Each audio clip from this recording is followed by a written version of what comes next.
মঙ্গলবার ত্রিপুরা সিপাহী জলা জেলা পুলিশ সুপার বিজয় দেববর্মার নেতৃত্বে সর্বকালের সর্ববৃহৎ অবৈধ গাঁজা বাগান ধ্বংস অভিযানে একদিনে 5টি থানা এলাকার 5টি থানার পুলিশ সহ মোট 500 জন বিভিন্ন বাহিনীর জওয়ানদের নিয়ে 12 লক্ষের অধিক গাঁজা গাছ ধ্বংস করে ইতিহাস সৃষ্টি করলেন।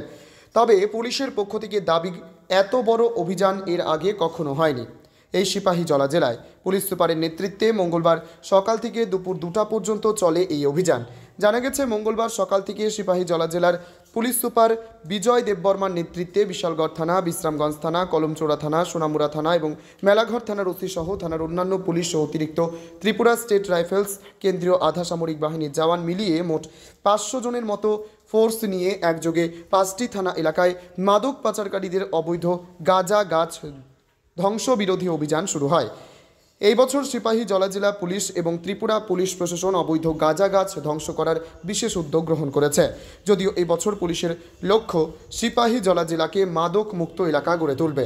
মঙ্গলবার এই বিশাল পুলিশ বাহিনী দেখে মাদক পাচারকারীরাও এলাকার মানুষ চমকে ওঠে। দূর থেকে সবাই এদিন প্রত্যক্ষ করে এই বিশাল পুলিশ বাহিনী গাড়ি থেকে নেমে পায়ে হেঁটে উঁচু টিলাভূমির দিকে অর্থাৎ অবৈধ গাঁজা বাগানের দিকে এগিয়ে যাচ্ছে।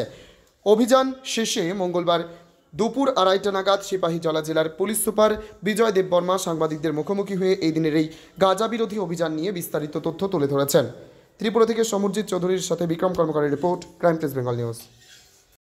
কোথায় হয়েছে আজকে গাঁজা বাগান ধ্বংস অভিযান? প্রথমে নমস্কার। আজকে আমরা সিপাহী জেলা পুলিশ এবং ডিস্ট্রিক্ট অ্যাডমিনিস্ট্রেশন এবং ফরেস্ট ডিপার্টমেন্ট যৌথ মিলে আমরা এখানে আজকে আমরা একটা এযাবৎকালের সর্ববৃহৎ আমরা মেগা গাঁজা ডিস্ট্রাকশন আমরা আজকে এখানে করেছি। আমরা যে আমাদের যে অনারেবল সিএম সাহেব যে বলেন যে আমাদের এখানে নেশা মুক্তি অভিযান যেটা আমাদের ত্রিপুরায় যে শুরু হয়েছে, তারই একটা অঙ্গ হিসেবে আজকে আমরা আমাদের জেলা পুলিশের তরফ থেকে আমরা আজকে এই যে মেগা যে গাঁজা ডিস্ট্রাকশন এখানে আজকে আমরা করেছি। এই অভিযানে আজকে আমাদের সঙ্গে মিলিত হয়েছে যে আমাদের district police, TSR 1st battalion, 7 battalion, 11 battalion, 14 battalion একসাথে আমরা এখানে।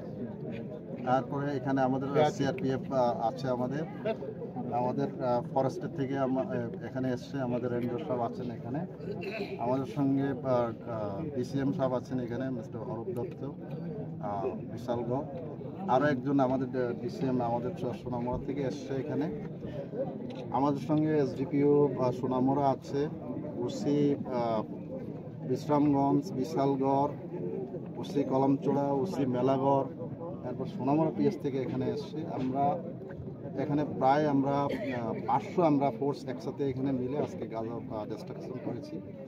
আমরা প্রায় এখানে 120টা প্লট আমরা আজকে ধ্বংস করেছি এখানে, যেখানে প্রায় পরিণত ম্যাচিউরড প্রায় 12 লক্ষ আমরা গাঁজা এখানে ডিস্ট্রাকশন করেছি, যেটার বাজার মূল্য হবে এখন যদি আমি কম করে যদি ধরি এটা 50 কোটি টাকার মতো এখানে হবে এখানে। তো এত বড় জায়গাতে এখানে হচ্ছে আমাদের এইরকম অভিযানটা আরও আমাদের আগামী দিনেও হবে এখানে, এটা চলতে থাকবে। যারা এইসব যে বেআইনিভাবে এখানে ফরেস্ট ল্যান্ডে এরকম করছে তাদেরকে আমরা সতর্ক করছি যেন তারা এইসব বেআইনি কাজ থেকে তারা বিরত থাকে, আগামী দিনে যাতে না করে। কিন্তু আমাদের এরকমভাবে যারা এইভাবে বেআইনিভাবে চাষ করছে তাদের বিরুদ্ধে আমরা কিন্তু এইভাবে আমরা অভিযান করব। আমরা যদি আমরা যাবৎ আমরা এই গাঁজা ধ্বংসের ব্যাপারে আমরা কিন্তু 3টে আমরা অলরেডি কেস নিয়ে নিচ্ছি, আমরা আগেও আমরা নেব এইভাবে। যারা এটাতে ইনভলভ আছে আমরা তাদেরকে আমরা আইনের আওতায় আনার আমরা চেষ্টা করব। এইভাবে আমাদের আরও অভিযান থাকবে। আজকে আপনারা এখান থেকে এসেছেন, আমাদের সাংবাদিক বন্ধুরা এখানে এসছেন, তাদেরকেও আমরা ধন্যবাদ দিই যে সকাল থেকে আমাদের সকাল 6টা থেকে এখন অবধি, এখন প্রায় 3:30 বাজে আপনারা আমাদের সঙ্গে এসছেন এবং এতে কাভারেজ দিয়ে দিচ্ছেন, এবং সেই কাভারেজের মাধ্যমে এবং ত্রিপুরার সমস্ত জায়গায় এটা পৌঁছে যাবে যে এরকম যে গাঁজা যদি বেআইনিভাবে কোথাও যদি হয়ে থাকে আমাদের কিন্তু পুলিশ প্রশাসন কিন্তু এটা কড়া পদক্ষেপ নেবে। এরকমভাবে আমাদের ডিস্ট্রাকশন কিন্তু আরও চলবে আগামী দিনে। স্যার মানে যেই প্লেসে ধ্বংস করেছেন এই প্লেসটা অ্যাকচুয়ালি নাম জায়গাটার নাম কি স্যার? এই প্লেসটা আমরা প্রথমে সুতারমোড়া এরিয়া থেকে আমরা ঢুকেছি, এখান থেকে আমরা যেতে যেতে যেতে কিছু কমলনগর, এরপরে এখানে তক্তাছড়া, এরপরে যে কিছু চিতারামবাড়ি, উটকামড়া, আরও যে ঘাটিগড়, এই এরিয়াতে আমরা আজকে আমরা এই অঞ্চলে আমরা আজকে ডিস্ট্রাকশন আমরা করেছি। Thank you sir. আগামী দিনে আরও থাকবে এরকমভাবে। Thank you. তো আমরা বলবো এটা একটা সর্ববৃহৎ আমাদের একটা সাকসেস। এই মানে ডিস্ট্রিক্টে আমার মনে হয় ত্রিপুরায় যে এত বড় হয়েছে কিনা জানি না এরকম, কিন্তু এরকম অভিযান আরও চলতে থাকবে। আমাদের ডিজি সাহেবও কিন্তু খুব এটার জন্য ডাইরেকশন দিয়েছেন যেন এরকম কোনোভাবে বরদাস্ত করা হবে না, এরকমভাবে চলতে থাকবে। Thank you sir.